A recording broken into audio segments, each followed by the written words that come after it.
Welcome back to Godfall 101, and thank you so much for all the kind words of encouragement and great feedback I received from the first video. I'm excited to get better with each one of these that I do. So, the teaser trailer has been out for some time now, and instead of going over the trailer frame by frame, I want to pick out several things that I noticed as I watched it over and over again, and I really want to talk about Valorplate. And just as we start the trailer here, there's the quick little note that says, actual in-game footage. I was doing a little bit of research and I found a message from the community manager, Thanatos Noah, I'm not sure how you really say that. But this was about 315 days ago from January 30th. He says, Godfall is our upcoming melee action combat title that we've been working on. With the current trends by other game industry devs of previewing their products before they're ready, and thus causing a commotion of preview footage versus actual endgame product conflicts, we decided to postpone any news of the game while it's under rapid iteration, so that any news of it will be factual upon release. For all current news about the game, please go see this article, and that's the article that we had mentioned previously from Polygon about Colon Knights. So as our main character runs through the hall, everything's falling down around him. We also see our other two characters in the background following behind. Interesting to note that our main character does not have a sword or a weapon currently while they're running. And then we get to the end of the corridor, and there's all these pots here. Like, what's going on with all these pots? A lot of these pots look like they're emitting like a blue glow around them. Some of them have a brighter blue glow, some of them not so much. So I'm like thinking in my mind, like, what are in these things? Why are they in this particular space? Are these, like energy sources? They gather energy and put them in these pots so that they can power the Valor plates? Like, what's going on with these pots here? So then when our main character gets over here to the gateway of this hallway, we notice that there are actually two characters outside. So I've watched this video several times, and at first I thought, okay, maybe those are just the other two people that were following behind us, and the trailer was cut in such a way that it ended up that they were in front. But after watching this over and over and over again, these two characters are actually facing our character, and these two characters are armed. So if you look closely and zoom in, their helmets are way different from the characters that are actually behind us. So these look almost wolf-like. One of the characters takes a stance where it looks like it's about to pounce. So I think these might actually be the enemy faction or the enemy that is coming to attack us. The enemy on the right here, though, has a very similar blade that we will see here up in the future. But either way, they were unfortunate to be standing right in the blast zone. So maybe they're gone, maybe they survived, I doubt it. So as the lion lays down on the floor, after getting hit by some concussive blast or whatever happened, we really get a close look at the armor that he's wearing. Now, if you're like me, this is when your blood pressure starts to rise. There are a few things that will get me to buy into a game, no questions asked, and that's giant mechs, dragons, massive suits of armor, and massive swords. Even better if it's a giant mech riding an armored dragon, wielding a massive sword. And during this next shot, we really get to see the Valor plates up close and personal. We have the lion laying on the ground. I'm going to refer to the Valor plates as, by the creatures that are depicted on their armor. So we have the lion. We have what I think is an eagle. I couldn't tell if it was an eagle or a hawk. I'm pretty sure it's an eagle. I don't know if there's a big enough difference to warrant, saying which is which. So I'm going to call the lighter armored one, the eagle. And at first, I was going to call the red Valor plate the swan. But after finding a post from the community manager, and again, this is Thanatos Noah, they say she's using our Phoenix Valorplate. Unfortunately, we're not ready to talk about Valorplate powers or weapons, but we should have some concept splash art rolling out for her in the following weeks/months. And then current name might change upon release. So as always, a lot of these things, they can change. Development changes, story changes. It's not going to be like this is nailed down, this is what these things are going to be called.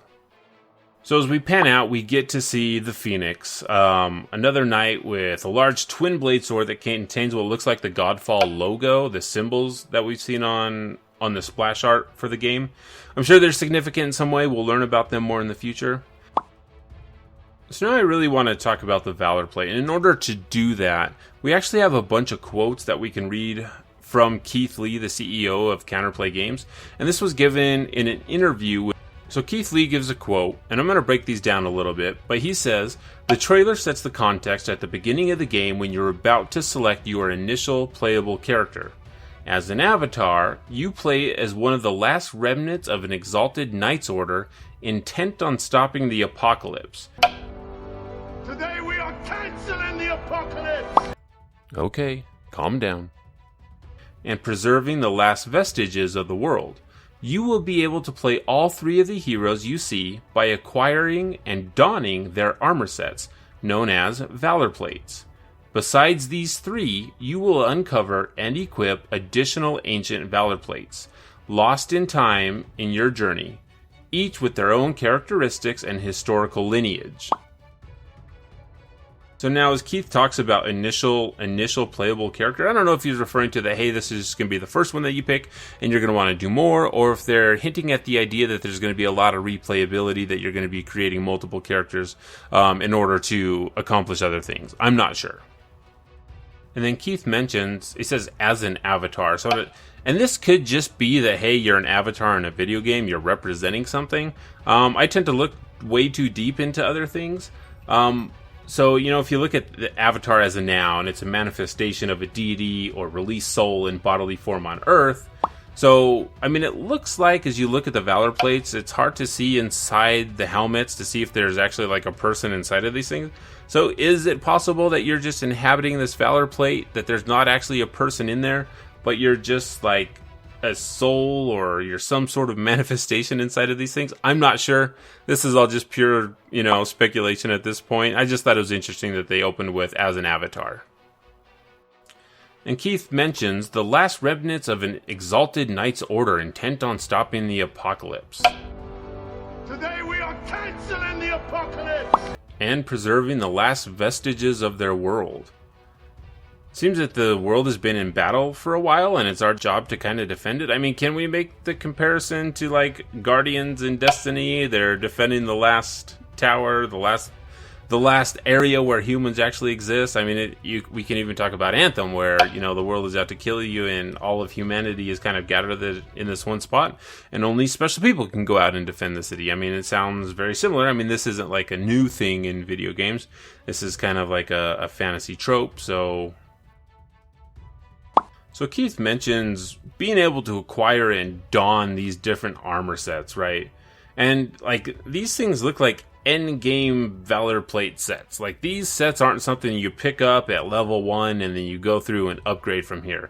These are awesome looking, detailed, intricate particle effects, full pieces of gear that match. These are amazing looking sets that I'm guessing this is endgame stuff. Or Keith mentions this is like where we pick our character. This is the start of the game, but I'm guessing we don't start with these armor sets, because that would be like, where do you go from here? If you're already at the top of awesome looking Valor plates, where do you go? So I'm guessing something happens where we're not able to keep these, but maybe we just kind of lose our armor and have to start back from the beginning. And as he talks more about uncovering and equipping additional ancient Valor plates lost in time in your journey, that gets me excited for something to chase, something to explore, historical lineage of these armor plates. Have they been passed down from kings? Have they been passed down from family member to family member? And they've got, serious historical value, that it's not just a suit of armor that gets thrown away. It's something that actually means something, that has story. I'm excited to read more about Valor plates and figure out what they are, their place in the world. Does everyone have one? Can certain people use them? So in the same interview, Keith is asked, what were some of the inspirations behind Godfall's looter-slasher gameplay? On paper, it seems like a mix of Diablo, Borderlands, Destiny, Darksiders, and perhaps a few others thrown in the mix for good measure. Keith responds, Brandon Sanderson's ongoing The Stormlight Archive series, Joe Abercrombie's The First Law trilogy, and Isaac Asimov's Foundation series set the tone and texture of our fantasy world. The long-running Monster Hunter series, with the diverse weapon class playstyles ranging from fast combos to more deliberate play, has always drawn us together as a team. Okay, in my mind, Keith didn't even hesitate when asked what the inspiration was. Brandon Sanderson and the Stormlight Archive. Alright, a little bit about me. I love this series so much. Sanderson is an amazing writer, and the Stormlight Archive is my favorite series I have ever read in my life. You may think this is hyperbole, but it's not. I've listened to the series many, many times. I've only read the first book in the first Law trilogy, and I've not read the Foundation series, so it looks like I have a lot of knowledge gaps to fill when it comes to the inspiration that was pulled for Godfall. But real quick, I'll give you a little bit of information on the Stormlight Archive and why it's going to be so important to Godfall. Shardplate and Shardblade. Know that as I talk about these, I'm only going to brush the surface of what the deeper meaning and purpose of Shardplate and Shardblades are, but you really should go read the book. Just do it! So Shardplates are massive suits of armor that when powered by spheres that contain a magical substance called Stormlight, which is captured by crystals during a high storm, which is a storm that circumnavigates the planet eternally, this plate becomes very, very light to the wearer and protects them from almost any form of harm. So one suit of Shardplate is worth more than entire kingdoms. Suits are very rare in the series, and they practically make you a god among men. So entire armies have been defeated by a single wearer of Shardplate. And that's just the plate. So Shardblades are just as rare and even more coveted. Shardblades have a lot of history, but for our purpose, imagine a massive sword, oftentimes over 6 feet tall and multiple hands wide. Now imagine that sword was a lightsaber. So Shardblades can sever the soul of any living creature. It passes through them like a sword through mist. However, Shardplate and Shardblades can stop them. So you can see why they are so coveted. Okay, so last thing about Shardblades. They can be summoned at will. They appear in your hand after 10 heartbeats. Most of the time. So I tell you this because notice that the eagle and the lion are not holding any weapons. They know that they're under attack, yet only the phoenix has her weapon out. Possible coincidence? Maybe. Or maybe they just haven't summoned them yet. So now this may be a bit of a stretch, but like Shardplate, Valorplate needs to be powered by something, right? With all the glowy bits on the Valorplate, it wouldn't be too far of a stretch to think that those pots we passed by with their blue glow were some sort of energy source for the Valorplates. Especially if this is like some forward base where our heroes are staying trying to protect somebody. You're gonna have a way to power your plate. So that's our quick little rundown on Valorplate. Interesting to note that they're all based on animals of some sort so far. I'm sure there will be more out there that probably are not based on that. But so far we have the lion, we have the eagle, we have the phoenix, we have what looks like to be wolves in the background. Oh yeah, we also have the rhino right here that we got from the same interview. This was a gift that they posted on there. So it seems like we're sticking to kind of a motif here. A lot of these larger shard plates. See, now I want to call them shard plates. So a lot of these Valor plates, have this motif being based off of animals. There's even this one back here in the background that might look like a bear. I'm not entirely too sure. But thank you for coming to learn more about Valorplate. I'm excited to dive into more of the gifts and videos that we have seen. We will cover that on next episode. But thank you so much for coming to Godfall 101. Again, I am Steve. Like and subscribe, and we'll see you next time.